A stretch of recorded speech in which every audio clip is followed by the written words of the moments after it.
Oh, hello, my woodland creatures. Welcome back to my forest channel. Sorry, I wanted to try that to see if it would be a fun intro because it's a princess video, but yeah, I nauseated myself, so we're not going to do that.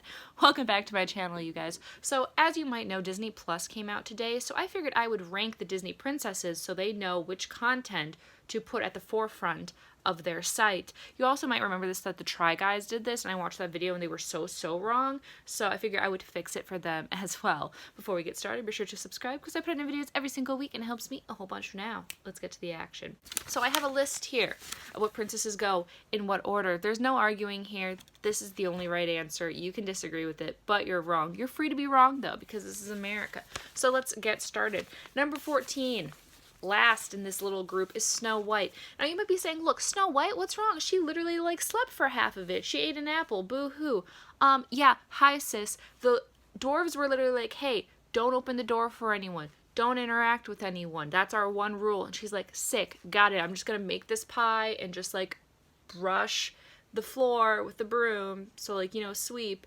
And then she took an apple from a stranger. And that's rule number 1 that you learn when you're a kid. Don't eat food from strangers.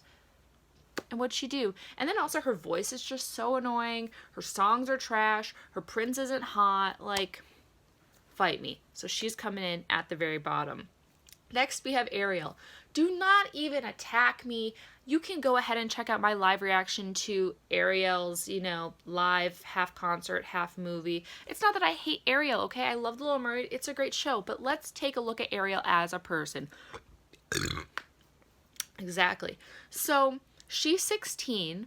She's a fish. And her dad's like, yo, we're fish. Don't go to the surface because they will literally eat us and grill us and yeah, it's not good. And she's like, sick, won't do it.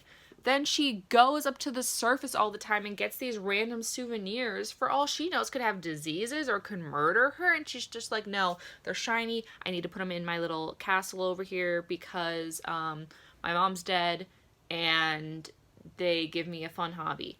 And then she sees one and she's like, wow, this is another species, but he's a cute one, so I need to risk my life for him because he's attractive. And her dad's like, no, that's not how things work. And she does it anyway. And look, that's if someone was like, yo, that's a panther. Don't go by it. It literally probably killed your mom because she's not around, so don't go by her. I know that you probably think it's a really cute panther, but you can't go by it because it will definitely 100% kill you. And then she goes by it, and then when her dad's like, hey, I'm just doing this because I love you, and you need to stop because you're a child, and she's like, no, I'm 16, I'm not a child. Which she is. And she goes to a sea witch, and she makes a bargain with her, and she's like, hey, yeah, I'll give you my voice so I can go hang out with this boy even though I'll never see my family or friends again. And she's like, yeah, tough choices. And she's like, nah, sick, I want to get that boy. We're going to get it super cute on Instagram. It's going to be precious. So she makes really bad choices, okay? And I know that the music's great and I know it's a great movie, but that's not a good role model, okay? Thanks. Sorry, I got aggravated. I felt passionately about it. Next is Aurora from the original Sleeping Beauty. Honestly, I don't really like the movie either. I don't really like the art style. People are always like, oh my gosh, it's so cool how it's made. No, I don't really care. I don't really like it at all. And she barely talks. She has 14 lines, I think. I read somewhere. And the prince is actually kind of hot in this one, but overall, she's just kind of there. Which isn't her fault, but I just don't care. Next we have Cinderella. Look, Cinderella's kind of dope because she's really nice, and even though her sisters are mean to her and her stepmom's mean to her, she's nice still and she's not mean to them, which I guess is cool, but it also kind of shows that she's a doormat. Again, not her fault. It's not the victim's fault when they're being emotionally abused. Just saying that it's not anything crazy. But the thing that really bothers me is that she meets this cute guy at a ball and she's not like, hey, this is where I live, hey, this is my name. Because realistically, he met you, he thought you were cute. Yeah, maybe you might think it's just the dress, but overall, I'm guessing you talked a little bit, right? You had a few funny anecdotes and he was vibing with it, and you could have just been like, hey, here's my number, here's my name, here's the mice I hang out with so that you can, send me a telegraph or something.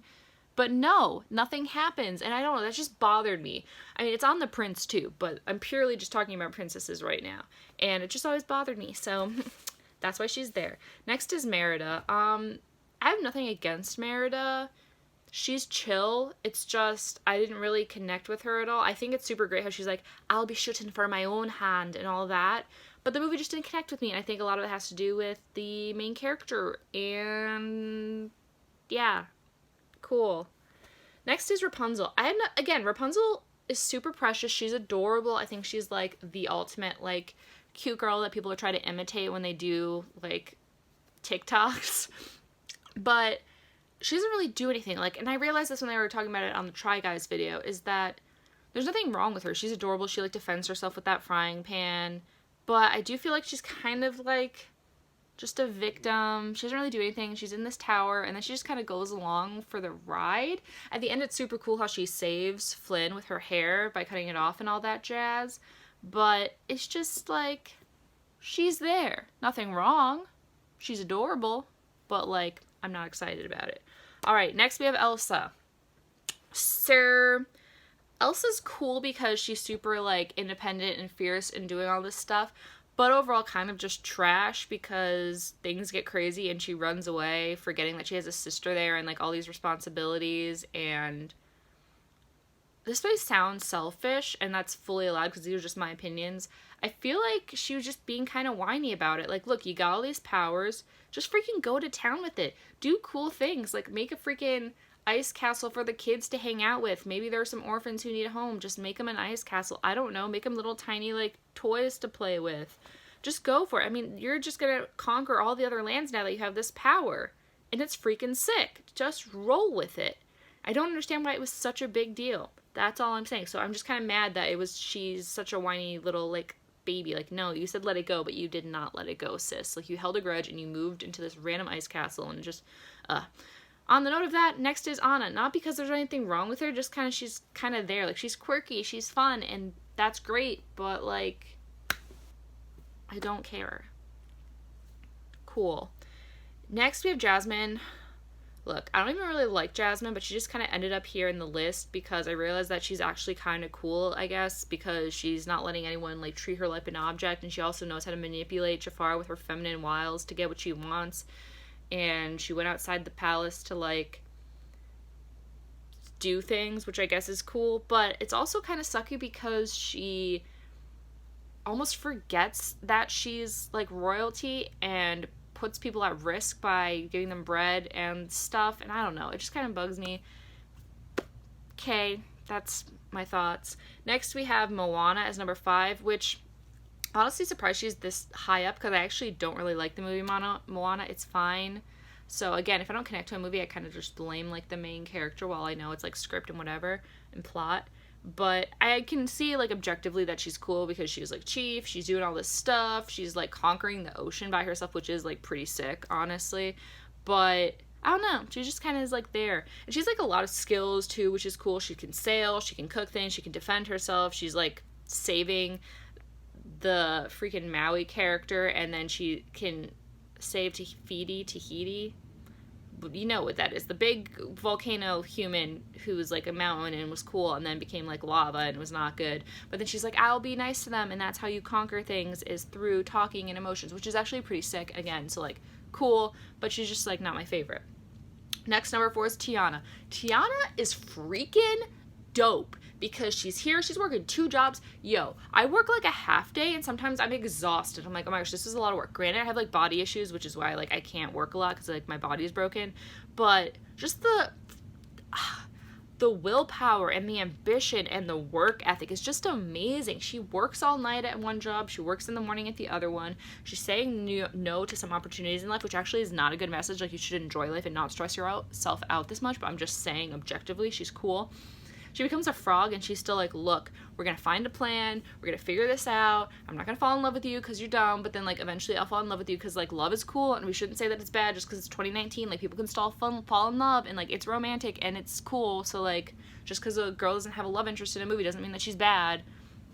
Doesn't mean that she's great. Like, it means like it's fine, we can still have people falling in love. So she's there and like she's just sassy and she's smart and she's just great, and there's a lot of witty banter, which I love. We stand witty banter. So, yeah. Number 3, Pocahontas. Oh, I didn't even realize this until I watched the Try Guys video, actually, where they were talking about all the princesses, but she's so cool. She's, like, her dad's like, hey, I want to marry this dude. I want you to marry this dude. Plot twist. The chief wants to marry the dude. And she's like, I could. He's hot. He'll be stable. But, like, do I love him? Not really. Which is cool because, like, I feel like it's so cool that there's, like, the smart choice. And a lot of the times we might, like, meet someone who might be the smart dating choice or the smart choice, but we're just not, our heart's not in it. And it's cool that she's like, yeah, I'm not feeling it. And then she meets this guy and she's like, wow, he's new, kind of love him. But at the end of the day, she knows she's got to let him go because it's better for him, which is really selfless and cool. She's also strong. She's risking her life for him, which is kind of like, I don't know, like, not very, self-preservation, but I think she's a really strong woman and I respect her. Boom. Number 2, Mulan. Again, another princess I don't think I really, like, realized how cool she was until I was listening to that video because, first of all, I just always am blown away by people who are, like, selfless because, like, as a Slytherin, self-preservation is one of my biggest traits. So when she's just like, hey, don't take my dad, he's literally, he can barely walk, look at him with this stick, he can't do it. And she's like, yo, I'm gonna take his spot, I'm gonna cut off my hair, I'm gonna go into the situation even though I have no self-defense skills, it's gonna be fine. Which kind of is like kind of a Gryffindor, like kind of stupid thing to do because you're literally going to fight but you don't know what you're doing. Although I guess there were probably a lot of people going who didn't have self-defense skills, so I guess it was probably just like par for the course. And she defends her family's honor, but also, like, while she could have just been there and just, like, doing the bare minimum, she climbs a freaking pole. Not like that, but, like, she climbs a pole and she's going to the front of the class and she's making friends and she defeats the freaking Huns and she sends a missile into the mountain to kill a bunch of them. That's called efficiency. That's so freaking smart. That's tactical. Ugh. Just cool. And at the end, she still gets the guy, which I love. You know what? You can say whatever you want about, like, not liking stories where it's all about love. Again, I'm bringing it back. It's cool that she still gets the dude, even though she was, like, she was hardcore, but she also got the boy, which is cool. Now, number 1, Belle from Beauty and the Beast. Fight me. She's smart. She's caring. She's selfless. She sees past the outer outer ugliness. I almost said outer beauty because Loki, the Beast, when he is the Beast, is way hotter than the one he becomes. Like, when he's a human, I'm like, who is this girl? Take him back. He's not attractive. He was cuter as the Beast. Then they put out the live action one, and I wasn't as attracted to the Beast in his Beast form, and I was kind of like, is this me, like, self-growing? Like, have I achieved some self-growth? Or do I just have a problem? Either way, you have this, I just always related to her too, and again, I know this is all biased, I don't care, it's my channel, I can say whatever the heck I want, and she's like, her songs are great, and the movie is great, but like, her as a person, she's like, you know what, I'm so smart, all these people are trash, and just relatable, right? Like, when you just think that you're special, and everyone else is garbage, and you're just like, yeah, and there's a guy who, again, everyone else wants him, but you don't want him, so you're like, no, I'm good, and her dad's in trouble, so she, like, risks her life for him, puts herself into, like, jail for him, even though there's a scary beast monster, and that's just, like, so selfless, and just, what a precious being. And then she teaches him, and she falls in love with him, even though he's a beast. Like, say, for example, he's not as hot as, like, he is in the cartoon, and, like, she's still gonna, like, fall in love with him, and you could say that it's, like, Stockholm Syndrome, whatever. And she's just there, and, like, honestly, the more I'm saying it, like, do I even have reasons other than I just like her? She's my favorite. Fight me. That's my whole listing. I hope you liked it. If you didn't, don't care because it's still my opinions. But feel free in the comments to, like, tell me where you think I went wrong, even though I definitely didn't. If you like this video, be sure to subscribe because I put out new videos every single week and it helps me a whole bunch. Subscribe.